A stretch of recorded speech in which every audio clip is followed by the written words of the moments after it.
Bismillahirrahmanirrahim. Di sini saya akan membahas mengenai pembuktian. Adapun pengertian pembuktian adalah suatu kemampuan untuk merekonstruksi kejadian di masa lalu untuk mencapai kebenaran. Adapun jenis-jenis alat bukti menurut PPN terdapat pada pasal 100 Undang-Undang Nomor 5 Tahun 1986. Yang pertama yaitu surat atau tulisan, yang kedua keterangan ahli, yang ketiga keterangan saksi, yang keempat pengakuan dari para pihak, yang kelima pengetahuan hakim. Dalam hukum acara perdata terbagi menjadi 5 yaitu yang pertama surat, yang kedua saksi, yang ketiga pengakuan, yang keempat persangkaan, dan yang kelima sumpah. Adapun dalam hukum acara pidana terdapat pada pasal 183 KUHP 294 ayat 1 yang pertama yaitu keterangan saksi, yang kedua keterangan ahli, yang ketiga surat atau tulisan, yang keempat petunjuk, yang kelima keterangan terdakwa, dan yang keenam yaitu monotoir. Adapun pengertian surat atau tulisan yaitu menurut Sudikno Murtokusumo, surat adalah segala sesuatu berupa tanda tangan bacaan yang dimaksudkan untuk mencurahkan isi hati dan menyampaikan pikiran seseorang dan dijadikan sebagai alat bukti. Menurutnya, surat terbagi menjadi 2 yaitu akta dan bukan akta.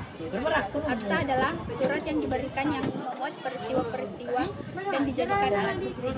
Bukan akta itu seperti WA. Dalam pasal 101 Undang-Undang Nomor 5 Tahun 1986, surat terbagi menjadi 3 yaitu akta autentik. Akta autentik terbagi menjadi 2 yaitu akta yang dibuat oleh pejabat dan akta yang dibuat di hadapan pejabat.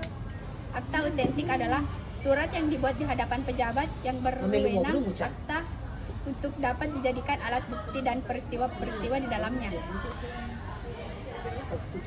Perbedaan akta yang dibuat oleh pejabat dengan akta yang dibuat di hadapan pejabat. Yang pertama yaitu inisiatif dari pejabat yang mempunyai kewenangan oleh para pihak. Yang kedua isi fakta, dibuat oleh pejabat berdasarkan peraturan perundang-undangan dan dibuat berdasarkan kepentingan para pihak. Yang ketiga yaitu ditandatangani oleh pihak pejabat, oleh pejabat dan saksi. Yang keempat yaitu kekuatan pembuktian, tidak dapat diganggu gugat kecuali surat itu palsu, dapat diganggu gugat sebagai alat bukti. Yang kedua yaitu akta di bawah tangan, dan yang ketiga surat-surat lain yang bukan akta. Selanjutnya pengertian dari keterangan ahli, keterangan dari orang yang mempunyai pengalaman, pengetahuan, dan keahlian di bidangnya. Dan yang ketiga yaitu keterangan saksi, keterangan yang didapatkan dari orang yang melihat, mendengar, dan mengalami sendiri peristiwa itu. Terdapat pada Undang-Undang Nomor 5 Tahun 1986 orang yang tidak dapat dijadikan saksi yaitu yang pertama, 1. memiliki hubungan keluarga dan sampai derajat kedua dan hubungan semenda. Yang kedua yaitu suami atau istri meskipun telah bercerai. Dan yang ketiga yaitu anak di bawah 17 tahun. Yang keempat seseorang yang sakit atau lupa ingatan. Yang selanjutnya pengakuan dari para pihak, keterangan yang diberikan oleh salah satu pihak atas apa yang dikemukakan oleh pihak lawan.